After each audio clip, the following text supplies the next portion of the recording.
In the small town of Winter's End, nestled deep in the woods of Maine, there existed an old house known as the Lockwood Mansion.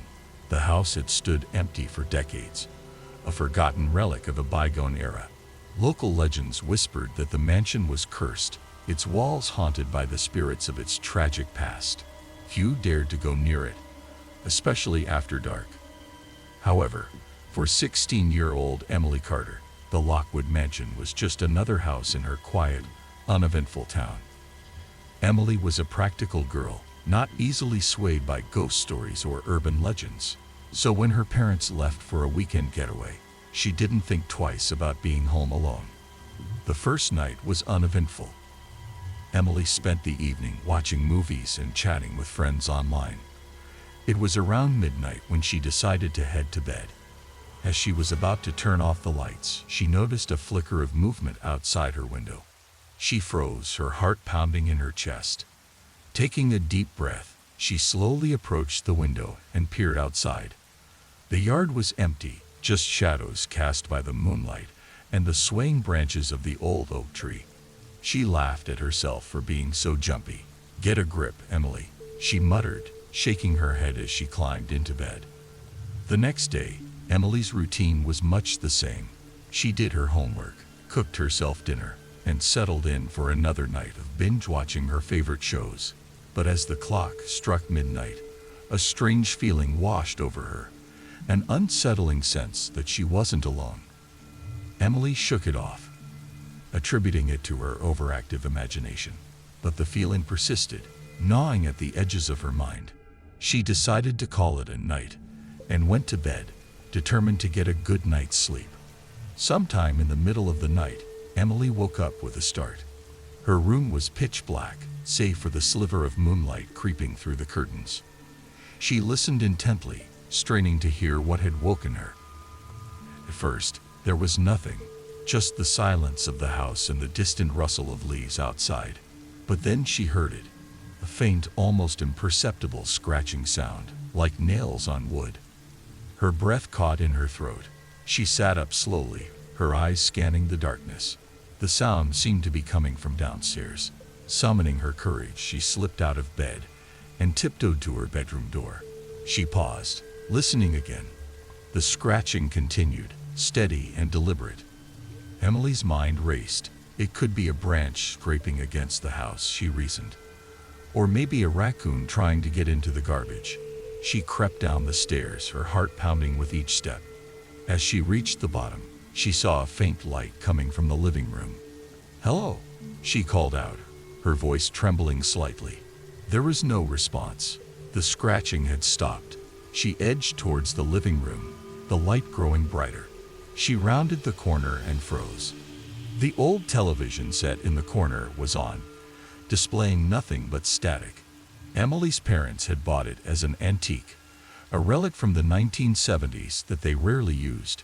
She approached it cautiously and turned it off. The room was plunged into darkness again, save for the moonlight streaming through the window.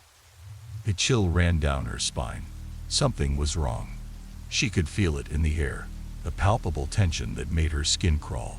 She turned to go back upstairs, but then she heard it, a soft, almost inaudible whisper. "Emily." Her blood ran cold. She spun around, searching for the source of the voice. The room was empty. She backed away slowly, her eyes darting around the shadows. Suddenly, the scratching resumed, louder and more frantic. It was coming from the basement. Emily hesitated. Every instinct told her to run, to get out of the house and never look back. But she couldn't leave. She had to know what was causing the noise.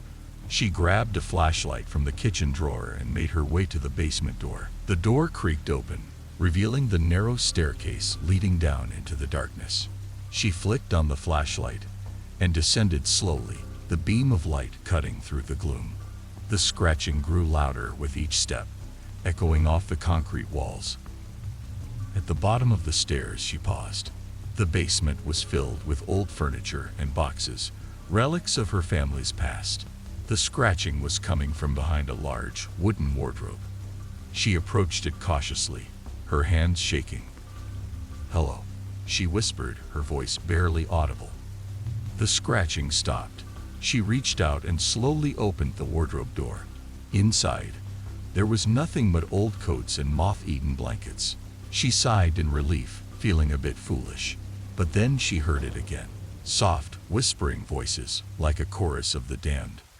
They seemed to be coming from the far corner of the basement, where an old mirror stood, covered in a thick layer of dust.